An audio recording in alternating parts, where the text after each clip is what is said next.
జ్ఞానవాణి శ్రోతలందరికీ శుభోదయం. మరియమాత జీవితంలో ఎదురైన బాధలను ఈరోజు మనం జరుపుకుంటున్న వ్యాకులమాత పండుగ దినమున మనం స్మరిస్తాం. మరియమాత 7 వ్యాకులములను కథోలిక మత ఆచారములలో ప్రముఖ పాత్ర వహిస్తాయి. ఈ 7 వ్యాకులముల మీద ఈరోజు మనం ధ్యానించుట అతి శ్రేష్టకరం, శుభదాయకం. తపస్కాలంలో శుక్రవారాల్లో క్రైస్తవులు ప్రత్యేకించి ఉపవాస ప్రార్థనలు సలుపుతారు.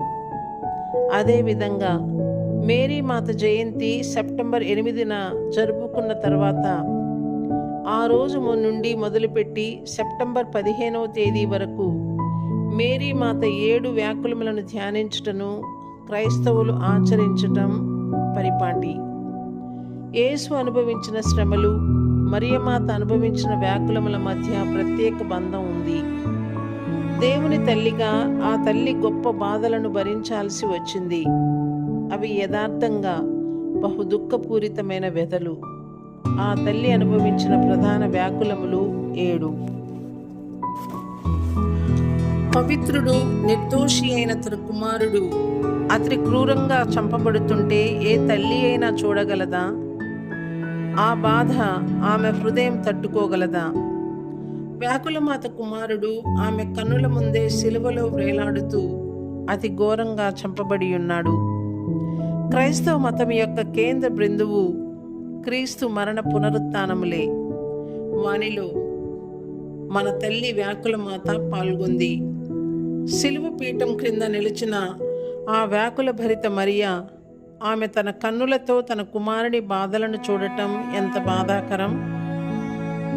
శతాబ్దముల నుంచి క్రైస్తవులు మరియ 7 వ్యాకులముల గురించి ధ్యానించేవారు.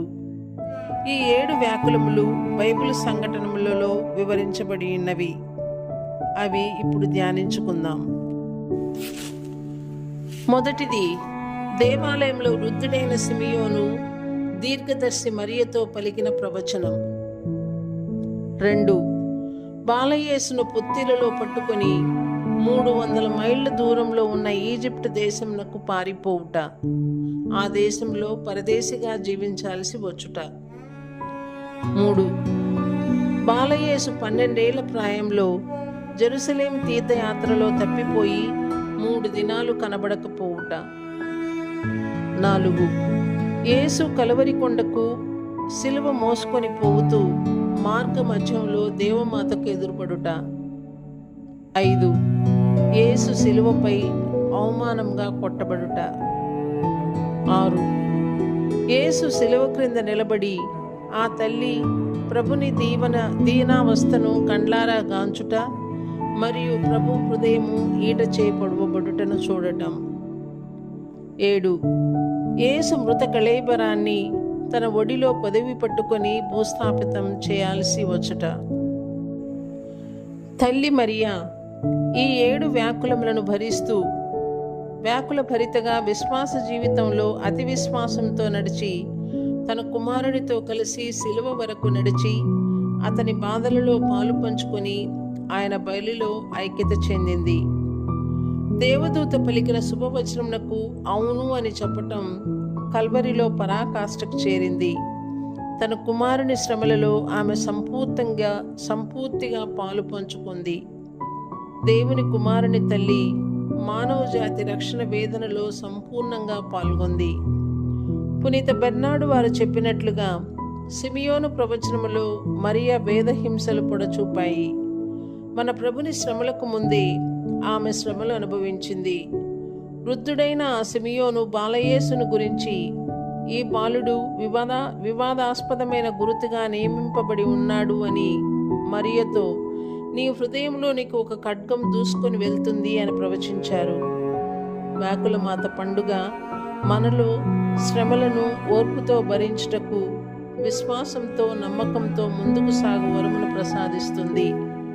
ఈరోజు వ్యాకులమాతకు చెందిన 7 వ్యాకులముల గురించి ధ్యానించడం ద్వారా మనము యేసుప్రభుని శ్రమలలో పాల్గొని పాలు పంచుకునే అవకాశం భగవంతుడు మనకిస్తున్నాడు. కావున ఈరోజు నిష్టగా 7 వ్యాకులముల గురించి ప్రత్యేకంగా ప్రార్థన చేసుకుందాం. ప్రార్థన.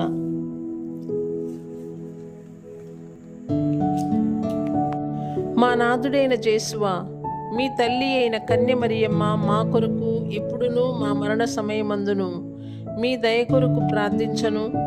మీరు పాటుపడు సమయమున మీ తల్లి పరిశుద్ధ హృదయమును వ్యాకులము అను బాకు దూవిటను చూచి మేమడిగడు వరములను మాకు దయచేయమని ఆ తల్లి పేరిట మేము ప్రార్థించుచున్నాము స్వామి.